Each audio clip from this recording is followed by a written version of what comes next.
Especially appreciate your testimony. It's clear-eyed and hard-nosed, as you would expect from a seasoned statesman and military man like yourself who spent a lot of time on the battlefield and less time in the halls of the Pentagon. So thank you. Because I think there are some important lessons for the administration and Democrats to learn and also Republicans to learn. I just want to revisit a few points of your testimony to make sure I have it correct. It sounds like one key point you're making is it's possible to support Ukraine without supporting President Biden's Ukraine policy. Is that correct? Correct.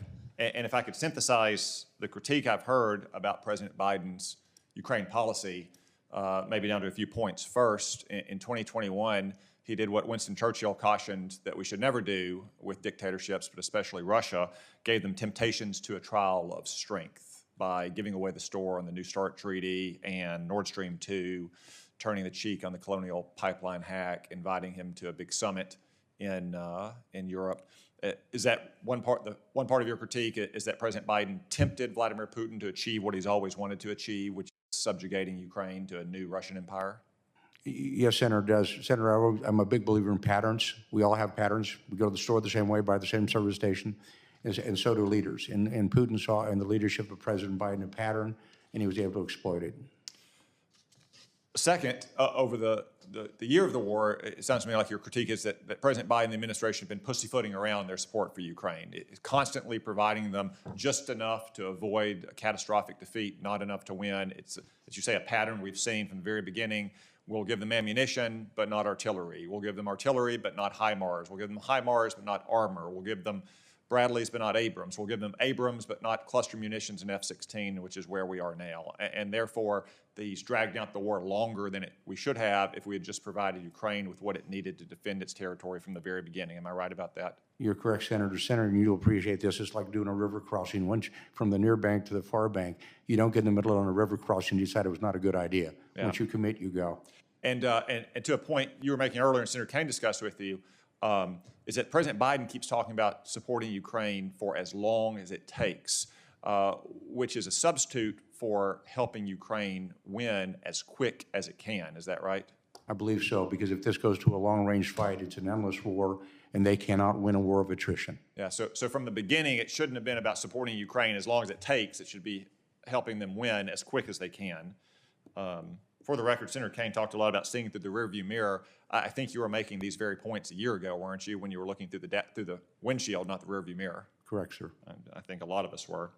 And then the third critique, after the first one, that President Biden tempted Vladimir Putin to go for the jugular, and then he spent a year pussyfooting around in its support for Ukraine, is that he's also allowed Europe to get away with not doing enough, especially on financial support, and in particular, Germany, France, and the European Union. Is that right? I believe Europe has been very laggard. Okay. Now, I also hear you making a few other points as well that I want to pursue. Sometimes we hear a criticism of President Biden that he seems to care more about Ukraine's borders than America's borders. I think that's a fair criticism of President Biden. But it sounds like you believe that it's the case that you can care about America's borders and protect our borders while also help other countries protect their borders too. Is that right? That is correct, Senator. Or recently, since the terrible train wreck in East Palestine, Ohio, and President Biden's trip to Kyiv last week, I've heard some say that the president will go to Kyiv, but he won't go to East Palestine. I agree that's a fair criticism of President Biden. It sounds to me like you think it's possible to both go to East Palestine and support the people there who've been harmed by this train wreck, but also travel to Kyiv and show our support for the Ukrainian people in their fight against this war of aggression from Russia. Is that right? My experience is that Air Force One can about go anywhere it wants to go. Thank you for that. Now, in negotiations, we also hear a lot of criticism that we're not doing enough to have a negotiated end to this conflict, that we need to get negotiations underway.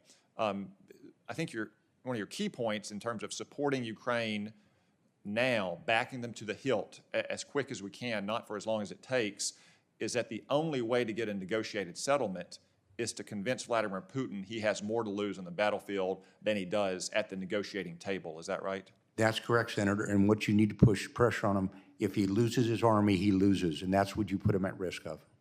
So this idea that, well, if we stop supporting Ukraine or if we gradually draw down our support for Ukraine, then we'll magically have a negotiated settlement that protects America's interests.